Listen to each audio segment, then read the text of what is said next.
Okay, our last undergraduate student is Dylan Tegtmeier, who is a sophomore from Milford, Nebraska. He only has one major, which is fisheries and wildlife, which is a good one. But he's minoring in entrepreneurship, math, and biology, so there.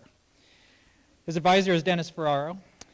He won the Engler Agribusiness Entrepreneurship Scholarship, the UCARE grant for the 2013 and 14 school year and the 2014 summer. He was second place in the 2012 IANR Business Pitch Contest, that's Institute of Agriculture and Natural Resources. And in the State Games of America, he was the gold medalist and bronze medalist, respectively, in target archery in 2005 and 2007. You guys shoot? All right, his career goal is to graduate from UNL, which is a good one. Get a master's in wildlife ecology, become a wildlife biologist, and pick up where Steve Irwin left off. Be careful with that. All right. Dylan's title is The Effects of Road Salt on Tadpole Mortality. I gotta tell you, I just love this time of year. The weather's getting warmer, the grass is turning greener each day, and at night, you can hear the sweet chorus of frogs. In my research, I explored the effects of road salt salinity on tadpole mortality. Salinity is really just the amount of salt in water. And as you know, each winter we pile on tons upon tons of road salt on our roads to keep them from becoming an icy mess.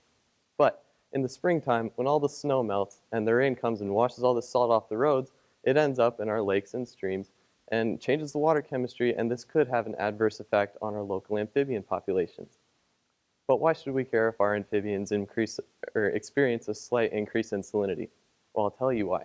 It's because amphibians, like frogs, they're the canaries in the mine shaft. They're environmental indicator species. So if something bad happens in our environment, they'll be affected before we're affected. And hopefully we can notice this and take the actions to remedy the situation before it does us any harm. So to start off my research, I tested the water chemistry at 12 different lakes around Lincoln to get a baseline for where I should be starting. I also collected 150 bullfrog tadpoles, and we held 3 trials with 4 different test groups in each trial, and these test groups had varying salinities throughout, and we had 10 tadpoles in each test group.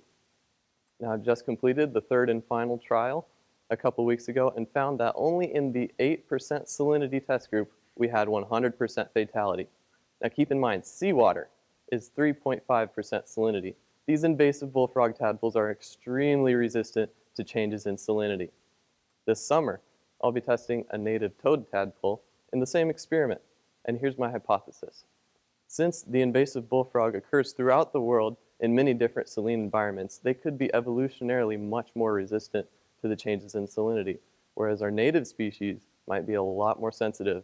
If this proves true, we could be looking at a lot of trouble. Not only are the invasive bullfrogs already outcompeting our native species for food and habitat, we would only be compounding on the problem with the changes in salinity that actually favor the bullfrogs and further decrease our biodiversity.